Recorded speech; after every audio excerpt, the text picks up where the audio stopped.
रामचंद्राय मानसे रघुनाथाय नाथाय सीताय पतये नमः।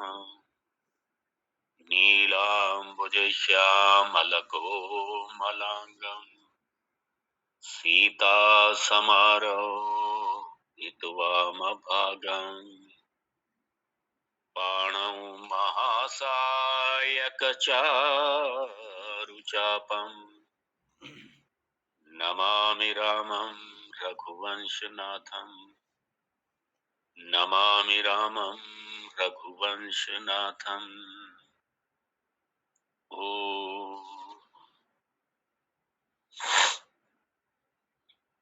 श्री राम गीता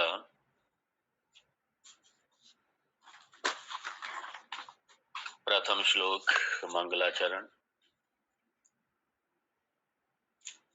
श्री महादेव उवाच ततो जङ्गन्मङ्गलमङ्गलात्मना विधाय रामायण कीर्तिमुत्तमा चचार पूर्वाचरितं रघुत्तमो राजर्षिवर्यैरभिसेवितं यथा।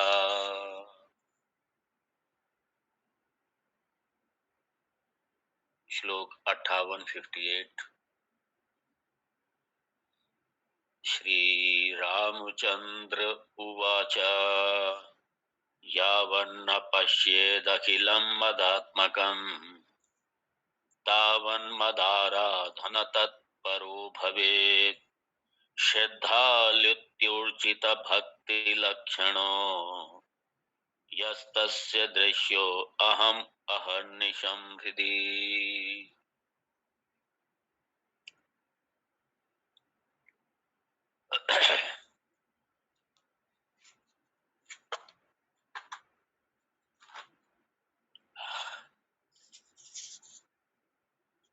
भगवान बड़ी कृपा करके करुणा करके बड़ा स्पष्ट कर रहे हैं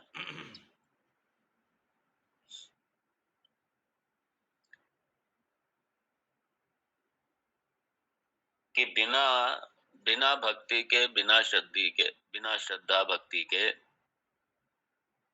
ये भूल जाओ ज्ञान। वेदांत सिर्फ एकेडमिक नहीं है। जैसे हमने कॉलेज में पढ़ लेते हैं और विषय सारे, ऐसे हमने वेदांत को भी कॉलेज के जैसे पढ़ना शुरू कर दिया या कॉलेज के जैसे सुनना शुरू कर दिया। और ईश्वर के प्रति भक्ति हमारे दिल में है ही नहीं। आराधना पूजा हम करते नहीं है।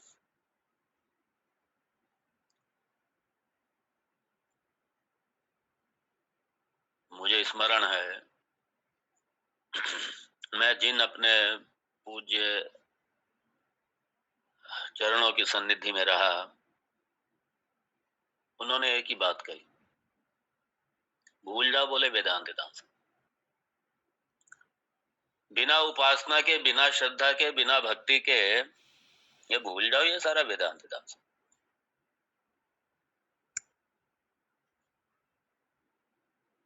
इसलिए भगवान शंकराचार्य जी ने खुद, जिनका हम चरणोदक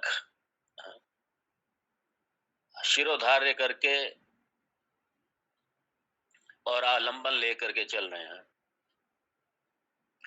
उन्होंने भी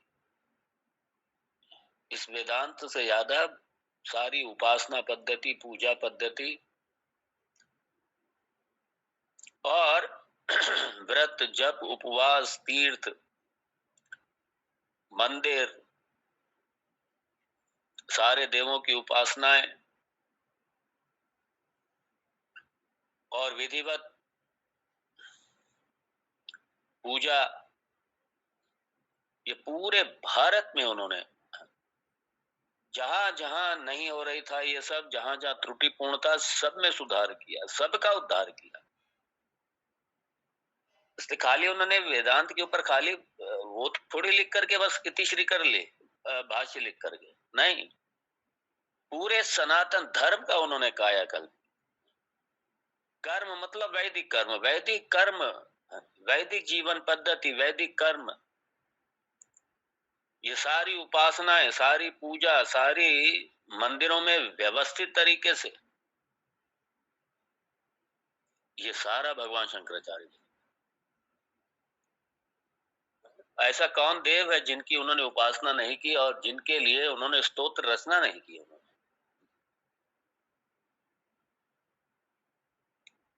और चाहे कोई कितना ही बड़ा ज्ञानी हो जाए,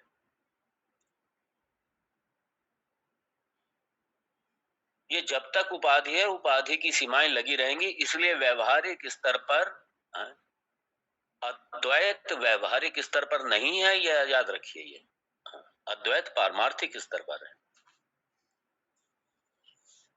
व्यवहारिक स्तर पर सीमाएं बनी रहेंगी, ये मन की सीमाएं बनी रहेंगी, उपाधि की सीमाएं बनी रहेंगी, बुद्धि की सीमा बनी रहेगी।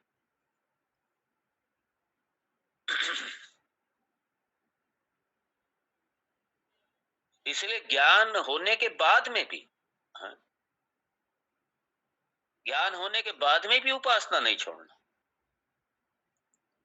और अभी तो ज्ञान ही नहीं हुआ, लोग उपासना छोड़ देते हैं। वो क्या ज्ञान आते तो कर ले, ज्ञान से मुक्ति है तो बस ठीक है, समझ लो। खाली इंटेलेक्चुअली वो समझते हैं, खाली हमने समझ लिया तो हम ज्ञानी हो गए।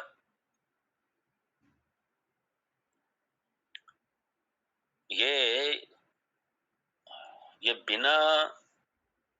बिना भगवत कृपा, बिना सपोर्ट, ये ज्ञान के लक्षण अपने में घटित होना है क्या, ये आसान है क्या एकदम से? जो मुक्त पुरुषों के लक्षण भगवान ने बताए हैं जगह जगह शास्त्रों में, श्री राम गीता में देख लो, अभी हम लोग देख चुके हैं सब, भगवत गीता में देख लो, सब जगह। इसलिए खाली ज्ञान, ज्ञानादेव तो कैवल्यम, ये तो ठीक है, लेकिन कौन सा ज्ञान? ये खाली इंटेलेक्चुअल पे लेवल पे समझ लेना, खाली उसी ज्ञान से क्या? नहीं,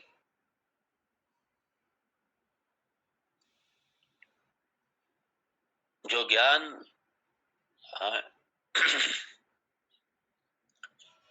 ज्ञान के साथ जो मुक्त पुरुषों के लक्षण बताए हैं, जब तक वो लक्षण अपने में घटित ना हो पूरी तरीके से, तब तक मुक्ति नहीं है, मोक्ष नहीं है तब तक। यहाँ राम भगवान जी बड़े स्पष्ट कर रहे हैं इस चीज को, कि जब तक वो स्थिति ना आ जाए, जब तक मुक्त पुरुषों के लक्षण वो अपने में घटित ना हो, जब तक वो स्थिति ना आ जाए, मुक्तावस्था की जब तक वो स्थिति ना आ जाए, भगवान कहते हैं आराधना मेरी मत छोड़ना, मेरी पूजा मत छोड़ना बिल्कुल। मुझे स्मरण हुआ यार, शायद आगरा की बात है, वहां पे मुझे बताया गया कि कोई वेदांत के हमारे कोई महापुरुष वहां पे जाते थे, वहां पे प्रवचन के लिए, और उन्होंने ये चूंकि पूजा करते थे सब, उन्होंने उसको उठा करके मंच से ही सब निगेट कर दिया। ये क्या पूजा उजा करते हैं आप, ये पूजा उजा में कुछ नहीं रखा ये सब। है? ये पूजा उजा में कुछ नहीं रखा, ये क्या पूजा? ज्ञान से मुक्ति, अपना ज्ञान सीखो, वेदांत सीखो खाली। उन्होंने हमको बताया, मुझे बड़ा आश्चर्य हुआ, बहुत आश्चर्य हुआ। अरे कोई भी आश्रम बिना मंदिर के, बिना भगवत आराधना के कोई आश्रम है ही नहीं। हाँ, वो एक अलग बात है, एक ऐसे कोई महापुरुष हैं बिल्कुल अवधूत अवस्था में हैं, बिल्कुल एकदम से उन्हें अपने देह का ही भान नहीं है। वो सारे जो लक्षण हैं मुक्त पुरुषों के, वो पूरी तरह के उनमें हैं, घटित हो गए, उन्हें अपने देह गेह का, कहीं कोई देह का ही भान नहीं है बिल्कुल भी। वो ऐसी अवस्था में रहने वाले, हाँ, तस्य कार्यम न विद्यते, उसके लिए कर्म उपासना नहीं, वो एक अलग है स्थिति। लेकिन वो अपने अपने स्वरूप में रहने वाले, अपने स्वरूप में रहने वाले, और और जहां से स्वरूप से उनकी अवस्था हटी तो तुरंत उपासना में आ गए। हाँ, तुरंत ओमकार उपासना में आ गए। हाँ, तो उनका उनका ईश्वर के स्वरूप में, ईश्वर के नाम में, ईश्वर के गुण में, धाम में, वो ऐसी अवस्था में रहने वाले, ये उनके लिए एक अलग है। और वो जबकि मानसिक आलंबन है, भगवत कृपा आलंबन वो भी नहीं छोड़ते हैं। क्यों? ये उपाधि बनी हुई है, और उपाधि बनी हुई है इसलिए उपाधि का कौन सा प्रारब्ध पता नहीं कब निकल करके आ जाए, किसको पता है। और दूसरी बात यह है, कितना ही बड़ा ज्ञानी हो, व्यवहारिक सीमाएं उसकी हैं।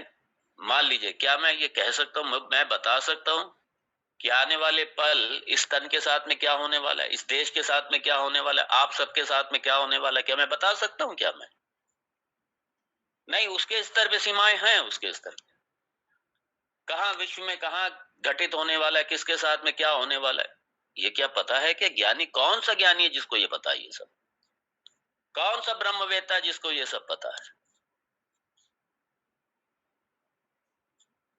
कि किसके साथ में कहाँ क्या होने वाला है? नहीं पता उसको। और भगवान यहाँ पे बड़ा स्पष्ट कर रहे हैं। इसलिए प्रभु भक्ति, ईश्वर उपासना ये कभी नहीं छोड़नी चाहिए। इसलिए ये सोहम भावना है, ये पारमार्थिक स्तर पे समझ लेना और जीवन में है, ये अद्वैत की स्थिति जीवन में आ जाना, ये इतना आसान नहीं है। और जब तक वो स्थिति ना आ जाए तब तक भगवान कह रहे हैं कि मेरी आराधना, मेरी पूजा मत छोड़ना, हाँ, करिए। इसलिए जितने भी वेदांत, जहां जहां भी वेदांत का, जहां जहां भी वेदांत की साधना है, वहां वहां मंदिर हैं, उपासना है। इसलिए वेदांत की शुरुआत ही पहले उपासना से होती है। मैं भी या मेरे गुरुजन भी सबसे पहले ये सीधा थोड़ी ब्रह्मचर्चा शुरू कर दी। पहले गुरु परंपरा को स्मरण करते हुए, उनके चरणों में प्रणाम करते हुए, भगवान के चरणों में प्रणाम करते हुए, सबको प्रणाम करते हुए उसके बाद में आरंभ होता है। वेदांत की चर्चा तो बाद में आरंभ होती है। पहले ईश्वर स्मरण होता है, भगवत स्मरण होता है, यही भगवत उपासना पहले होती है, उसके बाद में है ये सब। इसलिए भगवान जी बड़ा स्पष्ट कर रहे हैं, मत आराधन तत्परो भवे। जब तक कि ये सारा जगत मदात्मक का मतलब राममय, राममय मतलब क्या है? ये राममय, राम और ब्रह्म दोनों एक ही। रमु धातु से रमण करने वाला राम, जो राम अधिष्ठान होकर के सारे जगत में रमण करने वाला, वो मेरा राम। जब तक राममय, जब तक ब्रह्ममय, जब तक आत्ममय, राम मतलब आत्म तत्व, राम मतलब ब्रह्म तत्व, राम मतलब सत तत्व, जगत का अधिष्ठान, चित तत्व, अनंत तत्व। तो भगवान जी कह रहे हैं, यावत अखिलम जगत, सारा जगत, जब तक मदात्मकम, जब तक मेरे, जब तक सारा जगत ब्रह्ममय ना देख ले ना, ये दृष्टि, मतलब ये है कि जब तक ये सारा द्वैत ना मिट जाए, जब तक द्वैत ना मिट जाए, जब तक एकमेव अद्वितीय ब्रह्म और तद ब्रह्म अहम अस्मि, और ये जगत नाम की भी कोई चीज नहीं है, जगत का अधिष्ठान भी मैं ही हूं। इसलिए भगवान कह रहे हैं कि जब तक ये स्थिति ना आ जाए, हाँ, जब तक ये स्थिति ना आ जाए, जब तक सारे जगत को मेरे स्वरूप में ना देख लो, हाँ, मुझ में ना देख लो, मेरे में ना देख लो, सारे जगत को जब तक, यावत ना पश्ये, जब तक ना देख लो, जब तक ना समझ लो, जब तक बोध ना हो जाए, जब